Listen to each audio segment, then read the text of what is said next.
Hello everyone, welcome to target for IQ. तो आज इस वीडियो में हम पढ़ेंगे राइट टू एजुकेशन के रिगार्डिंग।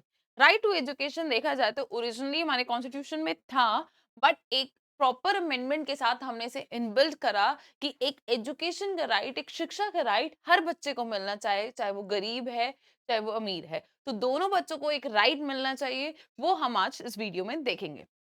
अगर अब हम बात करें एजुकेशन की, एजुकेशन एक एक्सट्रीमली, हमें पता है, एक मोस्ट इम्पॉर्टेंट वेपन है जो कि बूस्ट करता है सेल्फ डेवलपमेंट की। अगर किसी भी नेशन का सेल्फ डेवलपमेंट करना है तो उसके लिए एजुकेशन बहुत जरूरी है। इसका मतलब ये एम्पावर करता है किसी भी इंडिविजुअल को फ्रीडम के लिए, उनके फोस्टर के लिए। तो जो राइट टू एजुकेशन है ओरिजिनली हमारे कॉन्स्टिट्यूशन में नहीं था, बट बाय आर्टिकल 21A हमने इसे क्या करा, इंसर्ट करा 21A के अकॉर्डिंग, जो कि क्या है, 86 अमेंडमेंट जो के थ्रू हमने इसे ऐड करा। 86 amendment act in the year 2002। तो गवर्नमेंट ने मार्क करा इसको कि एक डॉन है सेकेंड रेवोल्यूशन का in the chapter of citizens right, कि एक सिटीजन राइट, सिटीजंस के राइट्स के लिए, कि अपने आप में एक अच्छी सुबह दिखा रहा है, कि एक इनका अच्छा भविष्य दिखा रहा है। तो 1999 में तपस मंजुमदार कमेटी फॉर्मुलेट हुई थी, जिसने इंसर्ट करा कि नहीं, 21A जो है कॉन्स्टिट्यूशन में क्या होना चाहिए, डालना चाहिए। तो आपको याद रखना है, आर्टिकल 21A ओरिजिनली नहीं था, ये हमारे 86 अमेंडमेंट एक्ट 2002 से क्या करा गया है, ऐड किया है।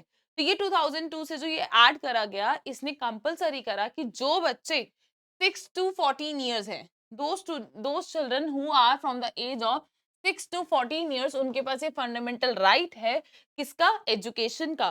तो की केस लॉस की अगर हम बात करें, Mohini Jain versus state of Karnataka 1992, और एक Unnikrishnan JP versus state of Andhra Pradesh. ये दो केस लॉस बहुत बार ये एमसीक्यू में पूछे जाते हैं कि एजुकेशन से रिलेटेड कौन से हैं। तो इन दो केसेस में यही आया था, इसने एस्टेब्लिश करा था कि ये फंडामेंटल राइट है हमारा, under article 21 right to life के अंदर। फिर इस यूनिकृष्ण ने क्लेरिफाई करा था कि जो राइट टू एजुकेशन है फ्लोज फ्रॉम के आर्टिकल 21 से ही आया है, और ये 86 अमेंडमेंट के थ्रू क्या करा गया है, हमने ऐड किया है। ठीक है। फिर साथ ही में इस ने डीपीएसपी, हमें पता है डीपीएसपी क्या बात करते हैं, director principle of state policy, जो स्टेट के लिए होते हैं कि it is the duty of the state. तो इसने मैंडेट करा, ओरिजिनली इसका एम ये था कि फ्री और कंपलसरी एजुकेशन दी जाएगी बच्चों को जो 14 ईयर्स से अंदर है, विद इन द 10 ईयर्स, कि जब हमारा कॉन्स्टिट्यूशन कमेंस हुआ है उसके 10 साल के अंदर अंदर आपको ये करना होगा। ठीक है। फिर इस अमेंडमेंट ने फोकस करा कि हमें अर्ली चाइल्डहुड केयर भी करनी है उन बच्चों की जो 6 साल से छोटे हैं, और इसने 42nd अमेंडमेंट जो हमारा हुआ 1976, उसने एजुकेशन को कॉन्करेंट लिस्ट में रखा। देखो, we have three list, union list जिसमें सेंट्रल लॉज बनाती है, वी हैव स्टेट लिस्ट जिसमें हमारी स्टेट गवर्नमेंट लॉज बनाती है, and we have concurrent list जिसपे दोनों लॉज लेकर आते हैं, कि ये सब्जेक्ट जो पावर दे रहा है, सेंट्रल के पास भी पावर है, स्टेट के पास भी पावर है, कि आप इस मैटर को डील करें। ठीक है। फिर आर्टिकल 46 भी इससे रिलेटेड बात कर रहा है। वो ये कह रहा है, ये स्टेट को डायरेक्ट दे रहा है कि स्टेट की ड्यूटी है कि वो प्रमोट करेगी एजुकेशन को, किसके अंदर, एजुकेशन और इकोनॉमिक इंटरेस्ट को एससी एसटी और अदर वीकर सेक्शन के लिए। और ये जो है, इसी ये जो फर्स्ट टाइम डिस्कस हुआ था, ये state of Madras versus Champakam Dorairajan case में भी आया था। ये लीड कर रहा था, इसी वजह से, इस केस की वजह से ही हमारा ये फर्स्ट अमेंडमेंट आया था, जिसने रिजर्वेशन की बात की थी एजुकेशन में, कि एजुकेशन में हम रिजर्वेशन देंगे एससी एसटी और ओबीसी को, जिससे हम एजुकेशन क्या कर सके, इन कैटेगरीज में बढ़ा सकें। फिर हमारा आर्टिकल 29 एंड 30 जो कि कल्चरल और एजुकेशन राइट की बात करता है, इसने भी यही कहा है कि हम प्रोटेक्ट करेंगे कि माइनॉरिटीज अपने कल्चर को तो करे, साथ में वो ऐसे एजुकेशन इंस्टीट्यूशन का एस्टेब्लिशमेंट करे जिससे कि वो अपने यहाँ अपनी कम्युनिटी की एजुकेशन को क्या कर सके, बढ़ा सके। और इसके ही दो इंपॉर्टेंट केस लॉज है, ये भी बहुत बार पूछ लेते हैं। एक है TMA Pai foundation versus state of Karnataka 2002, और एक है PA Inamdar versus state of Maharashtra. तो ये जो टीएमए पई फाउंडेशन केस है, इसमें डिफाइन करा था scope of minority education institution का, कि जो माइनॉरिटी एजुकेशन इंस्टीट्यूशन है उसके स्कोप से रिलेटेड बात हुई थी, कि इसके अंदर क्या क्या कवर होता है। और फिर इसी में ही इनके एडमिनिस्ट्रेशन की एडमिशन प्रोसेस से रिलेटेड डिस्कस हुआ था, ये पीए नामदार केस में। ठीक है। फिर जैसे मैंने भी आपको बताया, ओरिजिनली हमारे फंडामेंटल जो ड्यूटीज थी वो 10 थी, बट एक ऐड और हो गई, कौन से अमेंडमेंट से, 86 अमेंडमेंट से, जिसमें कि क्या करी, 51A के लेकर आए, जो कि क्या कर रहा है, एक फंडामेंटल ड्यूटी है पेरेंट्स की कि उन्हें एजुकेशन अपॉर्चुनिटी प्रोवाइड करानी है अपने बच्चों को फ्रॉम 6 टू 14 ईयर्स। ठीक है, तो बेसिकली अगर हम बात करें कि यहाँ पे कौन कौन से एजुकेशन से रिलेटेड अमेंडमेंट आ गए, आपको ये तो क्लियर हो गया। 86 अमेंडमेंट हमारा आया, जिसने क्या करा, 21A लेकर आया, 51A लेकर आया। ठीक है, फिर हमने बात करी थी फर्स्ट अमेंडमेंट, जिसने कि क्या करा, इनेबल करा कि एजुकेशन पॉलिसीज के लिए हम रिजर्वेशन लेकर आएंगे जो एजुकेशनली बैकवर्ड क्लासेस हैं।